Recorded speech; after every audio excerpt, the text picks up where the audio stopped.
Eu quero que vocês assistam um trechinho da Andréa Sadi no programa da Globo News a respeito do cancelamento dos vistos aí da esposa e da filha de 10 anos do ministro Alexandre Padilha, ministro da Saúde, a respeito do programa Mais Médico. Que absurda todas as decisões, mas assim, é uma perseguição implacável. O que é isso? A filha e a mulher do ministro. Eu tinha comentado aqui na segunda-feira que a turma Eduardo Bolsonaro, Paulo Figueiredo, eles estavam dizendo que, pode esperar, vai ter medidas contra integrantes do governo Lula. Inclusive, assuntos antigos vão ser considerados. É óbvio que você não tem como. Eu converso com muita gente dentro do governo que fala, a gente subestimou essa articulação toda. É impossível você imaginar que essas pessoas vão trazer esse tipo de prejuízo, esse tipo de sanção. É cruel. Tão absurdo isso que eles estão fazendo. Ela chama, como vocês viram, de absurdo, de crueldade, de uma perseguição política implacável. E que não se faz isso com uma criança. O que a criança representa de risco para a democracia? Essa é a pergunta que ficou aí no ar no programa da Globo News. Eu quero dizer para vocês o seguinte: quem é vítima de perseguição implacável nesse país? O que vocês acham? Nós temos aí o caso, sem falar do presidente Bolsonaro, né, que já é o primeiro, a maior vítima dessa perseguição implacável, e todos os seus companheiros, General Heleno, Braga, tanta gente. Mas vamos falar de crianças? Vocês sabiam que existe uma pessoa que está foragida? Ele está com asilo fora do Brasil, foragido com mandado de prisão, o nome dele é Ezequiel. Pois bem, ele é casado com a Vanessa Rolim, que ela é de Ji-Paraná, Rondônia. A Vanessa esteve aqui com os seus 6 filhos. 6 filhos. O mais novinho, gente, com menos de um ano de idade. Um bebê, ainda sendo amamentado por ela. A mais velha tem 10 aninhos de idade. Ela veio aqui conversar com os deputados e com o presidente da casa, o Mota, para tentar sensibilizá-la a respeito da anistia. Ela é servidora pública do Estado, concursado desde os 18 anos. Você sabe o que o Alexandre de Moraes mandou fazer? Mandou bloquear salário dela, de servidora, porque o marido dela está condenado e foragido. O marido esteve aqui em Brasília, ele é um motorista profissional, ele veio trazer o carro de um amigo, ele não tinha nada a ver com os movimentos aqui, QG, nada. E foi, por curiosidade, ele estava passando pela esplanada, viu o movimento, por curiosidade parou lá para ver o que estava acontecendo, só isso. E depois foi embora. Pois bem, ele está foragido, com determinação de prisão. A mulher dele não tem dinheiro para sustentar os 6 filhos. Eu estou aqui com a minha família porque, junto com a condenação do meu marido há 14 anos, eu, uma mulher, fui condenada, mãe de 6 crianças, também condenadas a viver longe dos pais. Eu fui condenada a não ter o meu marido comigo, a viver sozinha, a dormir sozinha, a tomar decisões sozinhas, a ir para um hospital sozinha. Eu fui condenada a cuidar sozinha de tudo.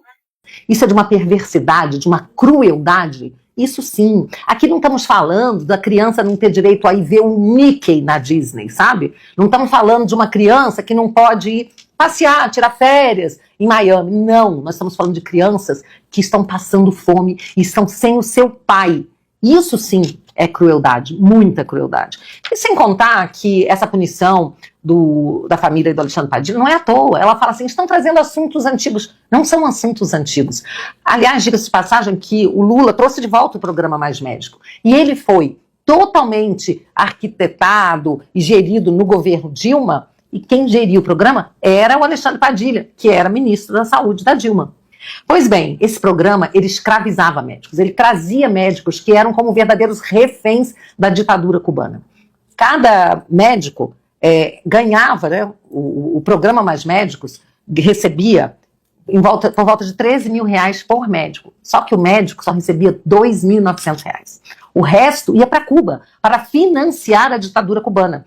Houve interceptação aí de e-mails, né, vazaram e-mails de reuniões no Ministério da Saúde, em que uma participante lá do programa, né, da gestão lá no Ministério, dizia o seguinte, que eles até traziam alguns médicos, poucos de outros países, para tentar disfarçar que o programa não era um acordo entre Cuba e o Brasil para resolver essa questão aqui de Cuba. E vocês sabem, todo mundo sabe que os Estados Unidos fizeram um embargo para Cuba, né? Embargo financeiro. Então, Cuba não podia receber dinheiro, os Estados Unidos não mandavam nada para lá, e os aliados também dos Estados Unidos não podiam comercializar com Cuba. E o Brasil furou esse bloqueio. foi simplesmente ajudar a sustentar uma ditadura sanguinária que mantém o povo de Cuba na maior miséria. E ainda os médicos, não sei se vocês sabem, eles não podiam trazer suas famílias, né? Eles ficavam aqui reféns do programa, sem ter acesso a dinheiro, ganhavam uma miséria, né?